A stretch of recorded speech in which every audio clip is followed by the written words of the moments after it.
Namo Buddhaya. Oh. Hello, Namo Buddhaya. Thank you for your patience there. But I don't have a cameraman or a lighting man or lady or a sound man or lady or person. Just me today in my kuti with my pindapat. I've just eaten, so I'm nice and full. And today I want to talk about food. Food, it's a big topic. And the reason it's come to mind, it's not a question, albeit some of the regular questions I get with regards to, well, anything. One of the most regular questions I get is the most regular questions I get are about food.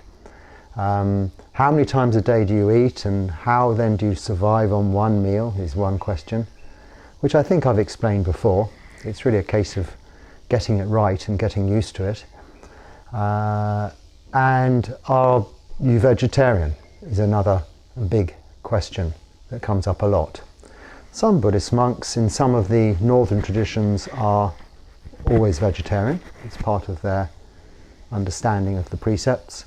And mostly though in this Theravada southern tradition, it is an option, an optional extra.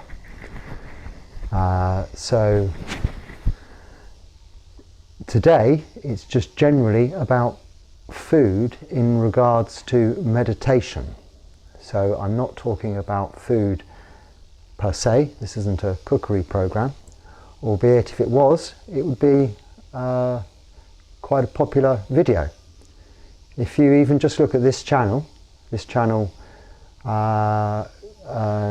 and look at popular videos, you'll see that at the very top of the list is my pindapat, this bowl that us monks eat from, with some food in it, in a 60-second short video. And that received views well over 5,000 views very quickly, for 5.4 thousand views. And then the next in popularity, 5.2 thousand views, is just a pot on a stove cooking something. Neither of these videos are very good or very interesting. And in the scheme of things, YouTube videos get millions and millions of views. So not very high numbers, but in terms of a Buddhist channel, it's okay numbers.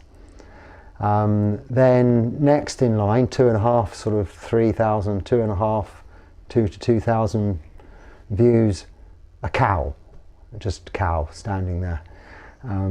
So food over 5,000, cows over 2,000. Buddhist monk talking about meditation or the Dharma. Well, very lucky if you get 1,000. So this is people's priorities. Now I'm not saying everyone's priority. You're not looking at this channel if you've looked at it before because it's about food. You're looking to improve your life, hopefully through the practice of good virtue, meditation, and development of your mind. But of course, we do need food to do this. So it is important, and you can understand. I'm not at all belittling the attraction there is in food. I, of course, come from a background of being a lay person, and I had a good life, and I enjoyed a lot of food in a lot of good places. You know, in the 80s, I was in the financial services industry, 90s, I should say. I began in business in the 80s, late 80s really, mid to late 80s. And then in the 90s, in the financial services industry, I was dealing with investments, quite large sums of money and important clients. I was a client of the banks, and investors were my clients.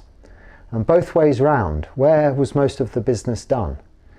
Was it done in a lecture theatre with spreadsheets, statistics, and whiteboards, or in those days we had big pieces of paper on these kind of A-boards that you scribbled with felt tips on and flicked them over when you'd finished that page as a kind of, what would you call that now?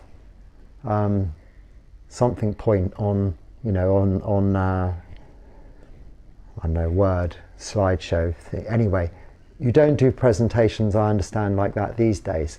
In fact, I never did them even like that. All of my business that I did and all of the business that people did with me was where? In restaurants, of course.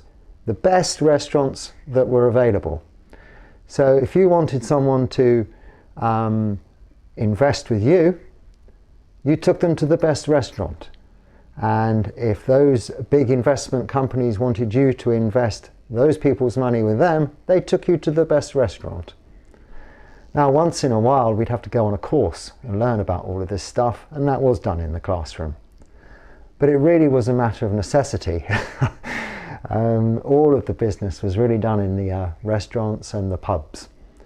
And that was the nature of business in those days. I don't know how it is these days. It's been a long time.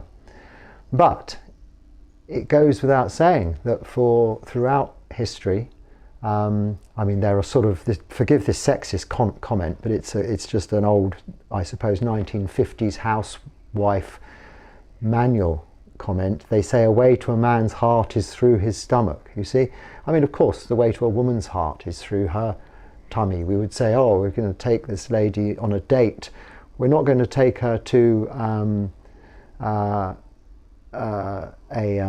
lecture on, say, we're not going to take her to the TED Talks or something like that, or take her even to a Dharma talk necessarily. You'd probably take her in the first instance to a restaurant and feed the lady. Oh, this is sounding all very, misogynistic. However I put it, it comes out wrong, because I'm a monk and I don't do these things. I'm just remembering back to how it used to be.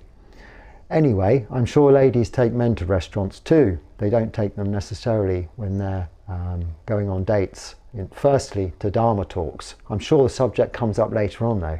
Oh, during your veggie lasagna or your not so veggie pepperoni pizza, maybe the subject of Dharma or the last YouTube video you saw does come up. But it probably might quickly progress to the best YouTube video you saw, which was about a fluffy cat bouncing around with a rubber ball or something like that. So what grabs our minds? What's attracting our interests? The other day we talked about sexual desire and how monastics in particular reduce or overcome sexual desire, not because people are all wanting to become monks or monastics, but to some level this is part of one of the hindrances, the first hindrance of sensual desire, which is the desire for something nice, either to see, hear, smell, taste, touch, or feel, or even think about, which is a hindrance to your meditation practice. Ultimately, in your meditation practice, all of the fulfillment, the gratification, the satisfaction, the joy and the happiness will come from the actual meditation itself, the experience. But in the first instances, our minds are going outwards, looking out of those sensory windows, through seeing, hearing, smelling, tasting, touching, and of course thinking, jumbling up our minds. And the first thing often that will be bothering us in terms of the overpowering effect of these hindrances could be food, drink, something like that, or even lust, sexual desire. So you don't have to overcome sexual desire, it's a very important part, and you don't have to overcome hunger, very important part of our lives. The reason we are here on this planet and have survived as a species, human beings, is because we have the need, the requirement, the desire, though, because neither of them are real, always needs, to procreate and also to sustain our bodies, feed ourselves. Like I spoke about the other day when we were talking about sexual desire. So of course we do have to eat. Now, it is different from monks to lay people. But because, of course, as lay people, you're working, so you're going to be eating and need to eat more often.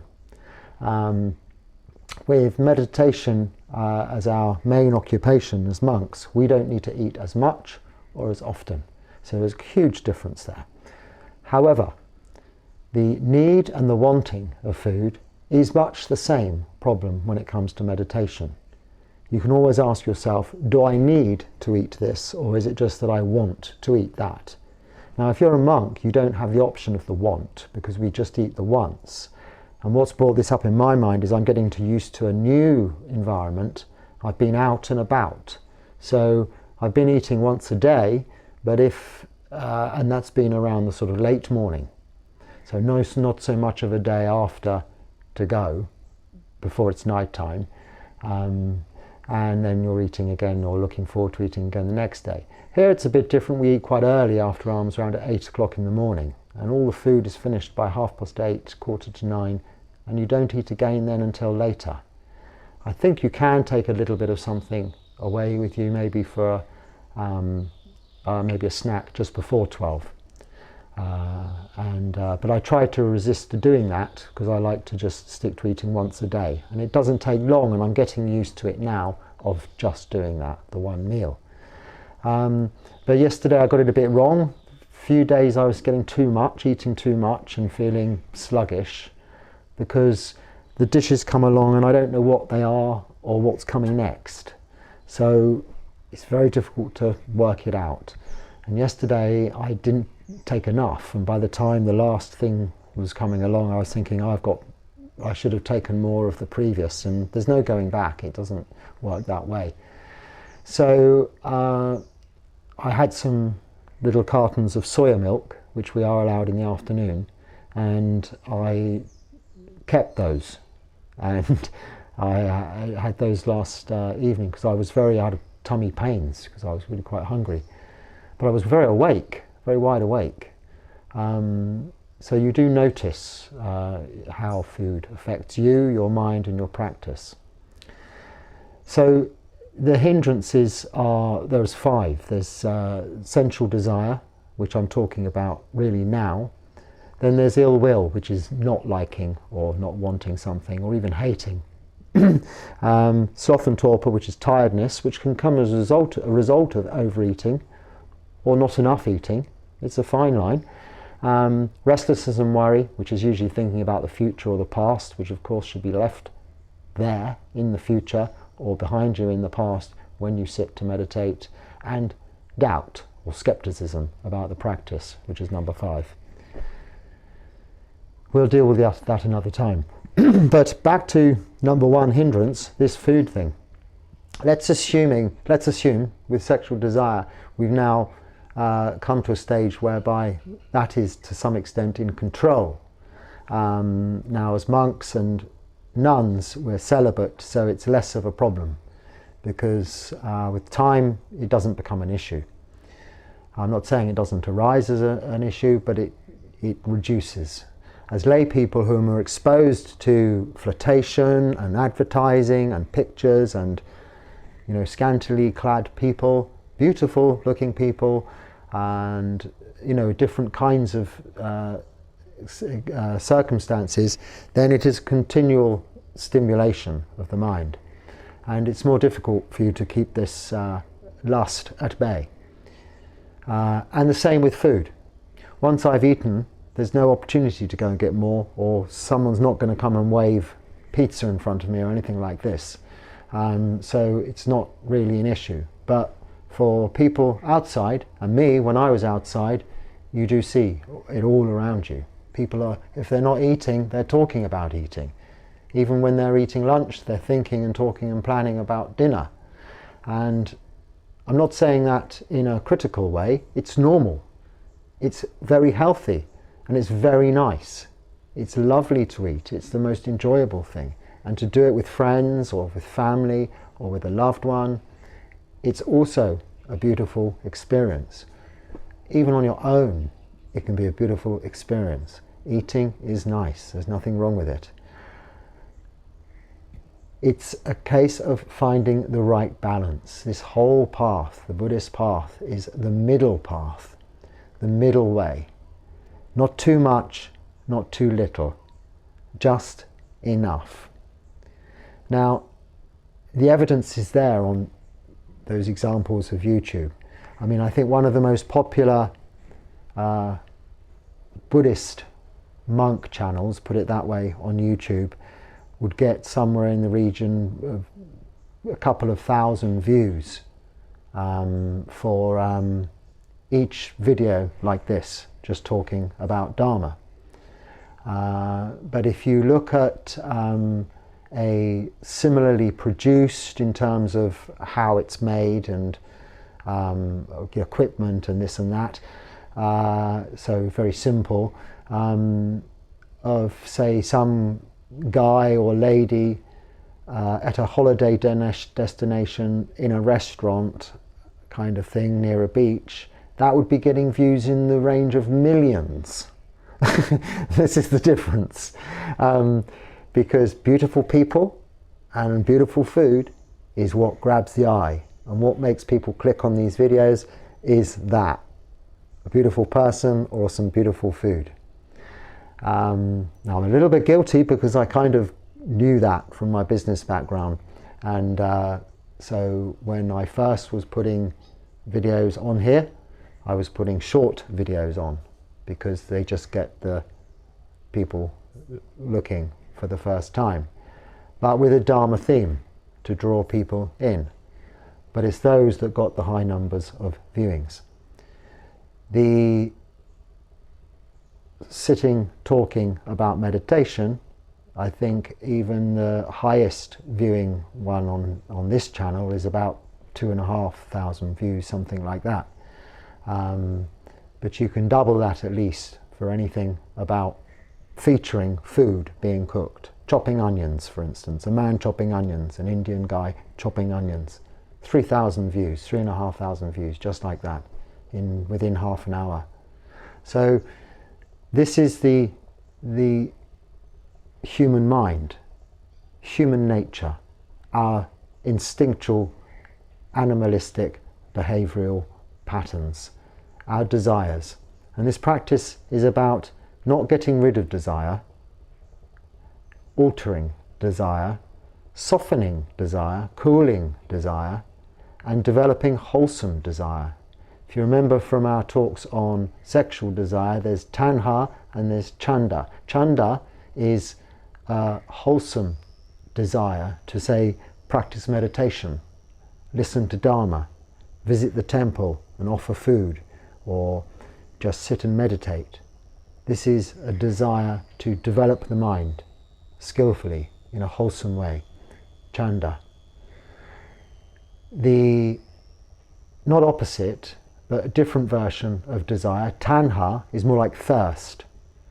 I'm really thirsty, I want a Pepsi. Rather than, I'm thirsty, I'll drink this water, that'll satisfy the need, the requirement to quench the thirst. Even when you're not thirsty, I have one Pepsi, I'll have another one. These drinks, these foods, what's the sort of most popular snacks we have? Sweet, salt, or a combination of the two. This is another reason I get confused with the food here. It's all kind of mixed up. I don't know the difference between some of the puddings and some of the, what do you call it, the savoury main dishes, because it's almost a sweet and sour kind of idea, a lot of chili as well. All very nice, but it's all very highly taste bud orientated. Of course you have a lot of rice too, but if you want to, the greedy eye says, well, don't put so much rice in the bowl or there won't be so much room for, it's a big bowl as you can see, so you could get, there's a lot more in there than you could eat. But you want some room to have all the nice stuff that's coming. And what was I going to say?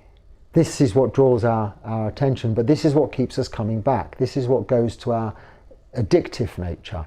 What is addiction? Well, if you have something and it makes you feel good, without you even knowing the specific methods by which it's working, with the things in the brain that stimulate the serotonin or the other thing, dopamine, whatever these things are, that give you the immediate gratification and then wanting that again. These foods that stimulate that are the salty or the sweet. So if we were to just eat plain bread or plain rice all the time, we'd just eat enough and that would be it. When you're really hungry, the next day, when I haven't eaten for 24 hours, then really some plain rice and plain bread, this, that and the other, is an attractive idea. But if you've just had lunch and it's the evening, you're thinking, oh, what shall I have? The only reason you're thinking, what shall I have for dinner tonight, is because you're not that hungry. So you're thinking, what shall I have? Because you're thinking of the different taste options that are available. If you were starving, the question of what shall I have won't be so prevalent as when can I eat it and how am I going to get it. So this is the nature side of our hunger, needing to get the food. And then bread or rice or pasta, whatever your staple diet of whichever country you're in, potatoes, is the best option. It fills you up, it satisfies the need, and it fills you. But to satisfy the desire, a Coke and a packet of crisps, chips, fries, whatever you call them, with salt, we call them crisps in England. That's not any other country, they're not called that, they're called chips, I think. But chips in England are a whole other thing. But they're great too, you know, greasy, salty, vinegar, put salt, vinegar, all these flavour things to stimulate the taste buds. And this can be imagined in the eyes. This is why videos of things are so popular. But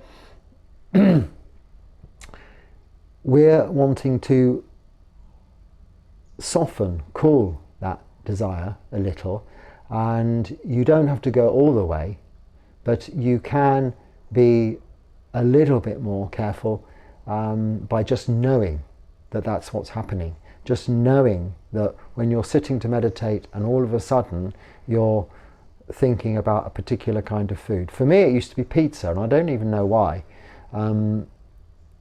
I think it was because when I first started the practice seriously and I stopped eating after midday, it was quite difficult to get pizza.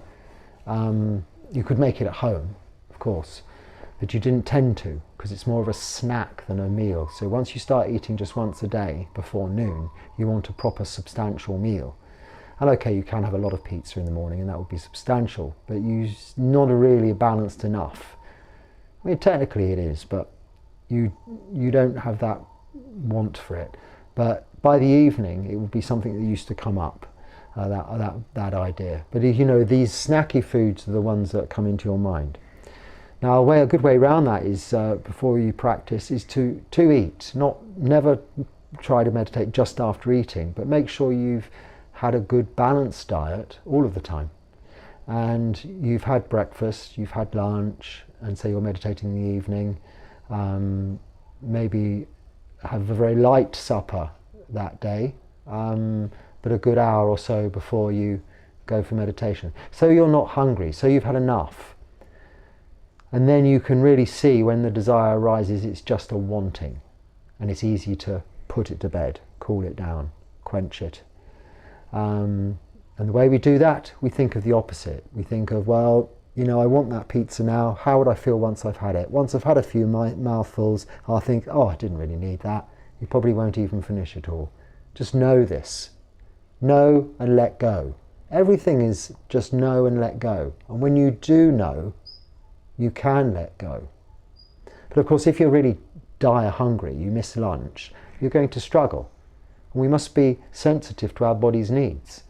If you've got a pain in your knee, move. Don't damage your body. If you are starving, eat something. Like yesterday, I had to have those soya milks because we're allowed to have those anyway, but I wouldn't ordinarily have those. But otherwise, my tummy was hurting, really. It needed something more than water. So this is things we can do to help allay that desire, sensual desire, and soften that hindrance. Monks, it's very strict, and the regime is such that after some time we fall into the routine and it's easy. But appreciably for lay people it takes a little bit more thinking about.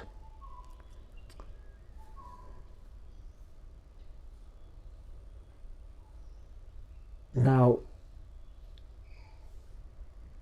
in case you wonder what I'm looking at, I made a couple of notes because it's such a big subject. We don't plan these talks, but I made a couple of points I've written down over there, so that I didn't waffle on too much and didn't forget two major important things. And the two things on my list are vegetarianism and intoxicants. I wanted to cover those as we're talking about food. Now, it is widely assumed, and I spoke about this at the beginning, that Buddhist monks are vegetarian. Maybe not if you're familiar with the Theravada Thai Forest tradition, but that isn't the case. I mean, I'm not a fully, I'm not really a Pali scholar or a sutta person, so I can't really quote all the suttas to look at, but nowhere does it say, the Buddha says, oh, you can't eat meat. In fact, it does say in some, there is some idea that the Buddha's last meal killed him. He ate a curry or a stew of pork which had gone bad, and he, rather than his other monks eating it and being ill also, he was on his way to die anyway, towards his parinibbana. He ate this last meal of pork which gave him food poisoning and finished him off. Anyway, this is a kind of controversial story, and it's an idea, but it illustrates the point. The whole thing with killing is, with meat it's already dead. The specific rule is, we cannot, for instance, say to someone, I fancy fish tonight, go and catch me a fish, and they go and catch a fish and cook it up and give you a fish. Or in the morning rather, not night, and say with a chicken or a cow or anything like that. Food cannot be killed in order for you to eat it. And if you have the faintest notion that that was the case, you cannot accept it. You can't, for instance, towards Thanksgiving or Christmas, go to a turkey farm and see all the turkeys running around and say, yes, I think I'll come here and have one of those, because you've kind of got intent there. But if someone just puts in your bowl food, we receive and accept all food that's offered to us. And this is another point of the difficulty that I've had in the last 24 hours, getting the balance right with my eating. The dishes come along, and now I am vegetarian. I wasn't always vegetarian. Certainly when I was back in the 90s in those restaurants, I was eating steaks and fish and all sorts. But I suppose, 10, 12 years ago, maybe longer, when I was first in India actually, I just turned vegetarian for no particular reason. I was in India, and meat's pretty rare there in parts of India. It's quite a vegetarian country, and it was easy to become vegetarian there. And then I carried it on when I got back. I thought, this is working, largely because it was easier and cheaper. I was practicing sort of a letting go of expensive lifestyle and reducing all of my outgoings, and one good way of doing that was knocking meat off the shopping list. I mean, even the pack of sausages would be an expensive part of a shopping list then. I don't know how things are now, whereas vegetables and nice things you could make were relatively cheap. So that was one reason, and then I've stuck to it. And then more later, I've become since being in India, I've become vegan, because they eat a lot of curd and a lot of milk products, and I've never really been a big fan of milk, although I like cheese a lot. But anything else to do with milk, not keen. So this is just a taste thing. It's not for ethical reasons, although I appreciate the ethical reasons behind vegetarianism and veganism very much so. And as I am a vegetarian and a vegan, I can happily say, oh yes, I agree with all those ethical reasons. But I'm not someone who's going to ever criticize people for eating meat or eating dairy products, because frankly your body needs it, and mine suffers. I've had to take in India the whole time there various, vitamin B12 tablets, because there's none of that in the diet I was having there, and vitamin C because although there's a lot of fruit there, it was never coming to me or being offered to me at the right time of day for me to eat it, and we can't store food overnight. So I had to take those 2 vitamin supplements because I appreciate my body needed it. And even those don't really work. By the time I got here, I wasn't well. In a few days, a few weeks I've been here now, I'm much fitter. I'm fully healthy again now. Thank you, Thailand, because their food is a very balanced diet. But when it's offered, the dishes all come and they've all been beautifully presented and beautifully cooked. And you know that that person who's made that dish has got up early in the morning and prepared that food with all the loving kindness in the world, all the metta and effort that's gone into it to make it special. So the last thing you're going to do is just pass it along. There's only 1, 2, me and 4 of us there, monks, and they're all looking happy and giving you the food. So you have to have a little bit of each one. You want to have a little bit of each dish, whatever it is. And what we're supposed to do with this bowl is all the food goes in there, and in some traditions they mix it all up. But I kind of don't do that, but it does mix a bit of itself anyway. But I do put it all in my bowl. Anything that I might save for later, like a carton of soy milk, I put on my lid of my bowl.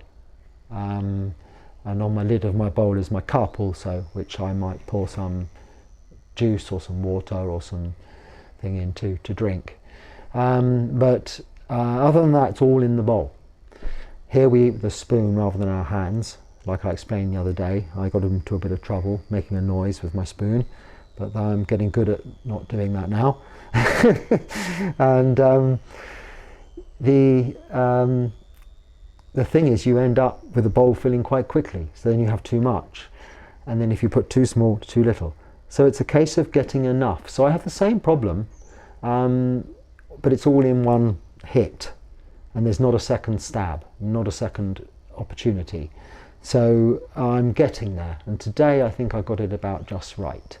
And this is really just thanks to the generosity of people giving us food and the abundance of choice. You know, this is what I've said before as well. Choice is suffering. In India I had rice and dal, that was it. And well, rice used to come at prasad 3 times. The man come round and put rice on your plate. The first time he'd put with it this runny stuff they said was samba, which is a sort of a spicy juice. It's just really like the juice that they cook the vegetables in. The second time he'd come around with sabji, which was vegetables, which was the vegetables that had been cooked in that juice with more juice and some more rice. And the third time with this yellow sweet stuff called pese or something like this, which is, if you're a monk, they give you gallons and gallons of that because there's lots of merit in,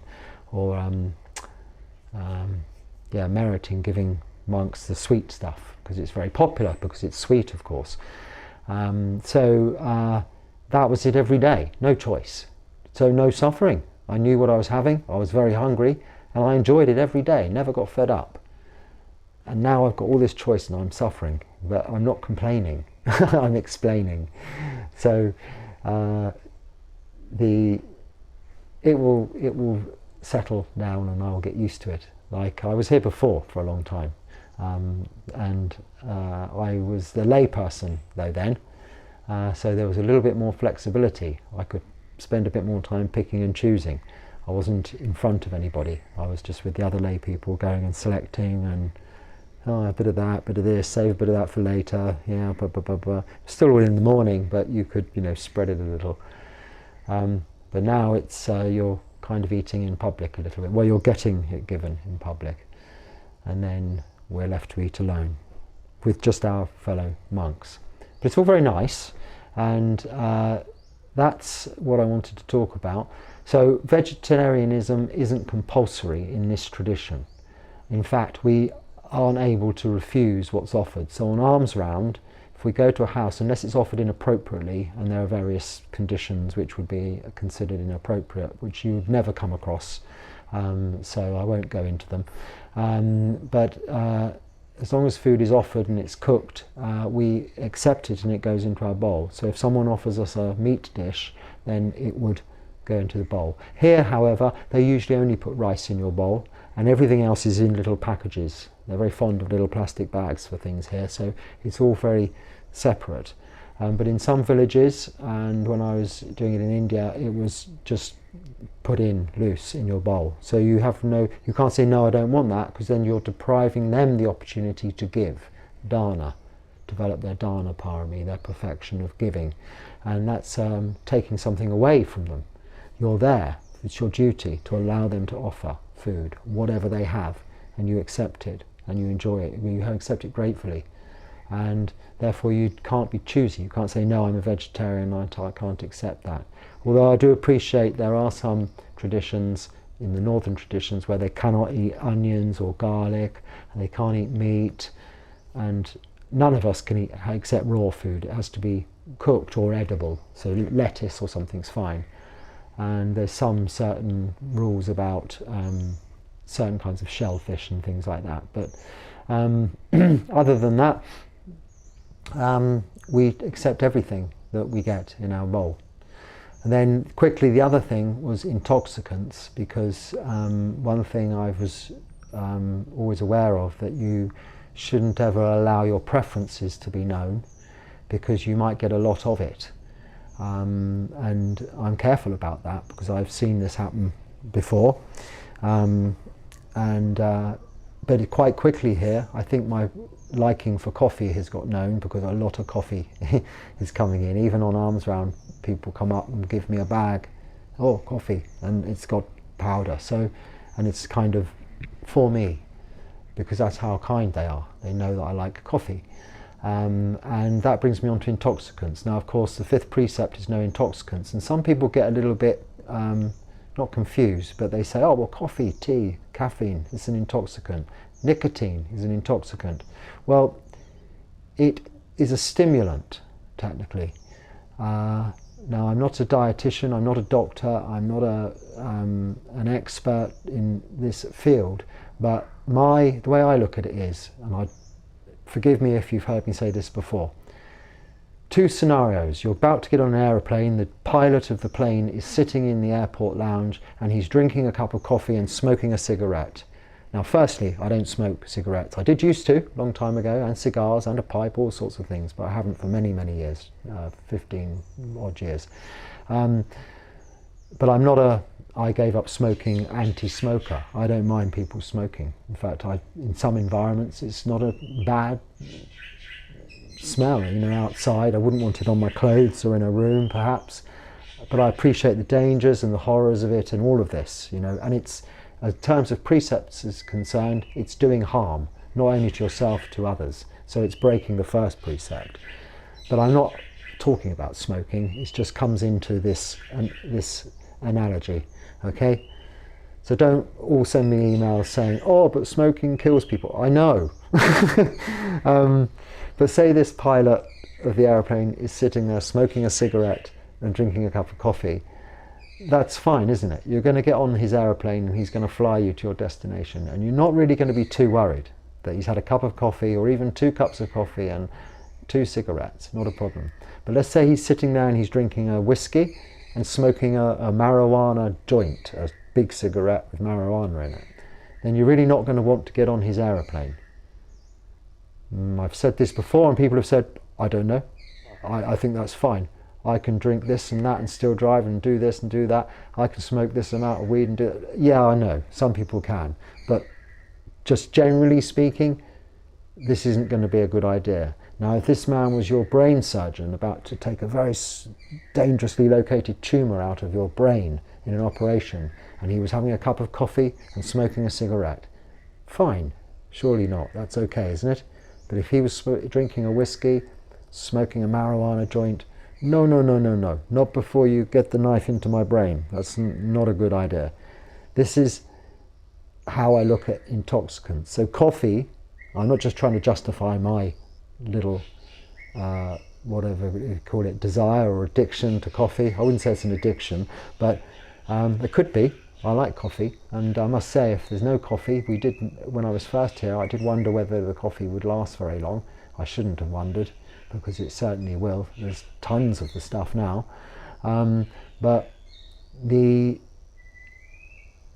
it does fit into my routine. I like to have a coffee after my first meditation in the morning, before doing much else in the day, and during the day a coffee from time to time, or in the evening even. It doesn't tend to keep me awake because I don't sleep very much anyway. In fact, if anything, it has the opposite effect. And I did hear another monastic, a nun, the other day, which I've never heard this before, said if she has more than one cup of coffee, it makes her feel tired. And I have that same thing. They say coffee keeps you awake, but I think after a while, maybe your system adapts. A lot of coffee makes me more tired more than anything else. So for any reason I stop drinking coffee, it's because it's making me tired, less responsive, if you like, rather than buzzing me up. But that, as far as intoxicants are concerned, doesn't come under the list. So a nice cup of coffee is okay. India was a difficult country for coffee because it's a chai drinking coffee with lots of milk. So I didn't get so much. I had to make it at home. I'd get my own coffee, which wasn't easy to get, good coffee. I was in a coffee growing area, and even there it was quite difficult to get because a lot of it's exported. But here, it's a nation where they like coffee, and they have all sorts of interesting kinds of coffee, but I just have simple black coffee, no milk, no sugar, which means it comes under our allowables in the afternoon, in case you're wondering that. I can drink coffee any time, and if the hot water's already made, which it is in a monastery, there's a big thing, you just push the thing on the top and it comes out with your coffee powder in the cup. There's a video on here of how I make coffee, actually, but anyway, that got thousands of views as well. How to meditate, 100 views, 200 views, but make a cup of coffee, 1,000 views, no problem. So the point is, we can have coffee, help ourselves to hot water, that's no problem. But I couldn't go and boil up milk on the stove, for instance, and make a frothy latte, something like that. You're not allowed to do that. That's cooking, and also that's food, it's milk. So these little considerations may not be relevant necessarily to lay life and meditation, but they are. Because finally what I'll say is, I'll just give you the outline in English of how we chant. We reflect before we eat that food is not for fattening, not for pleasure, not for beautification or enjoyment. It is to sustain ourselves, these bodies, so that we can last another day in this holy life. Yes, that's what we reflect upon before we eat. Food is fuel, that's all, just the fuel we require to keep these bodies going for monastics. But you too, as lay people, can also understand that you eat food as a way of living. You don't live to eat food. I know that's quite a nice idea, I live for food, but when you think of that logically, it's not the ideal goal in life, is it? To just live to eat. You should eat in order to live, and then you're free from the shackles of desire. You're free, liberated from that wanting, that insatiable hunger, that unquenchable thirst, by simply realizing and knowing, because when you know, you can let go. So I'll leave it there for food, for thought. Namo Buddhaya.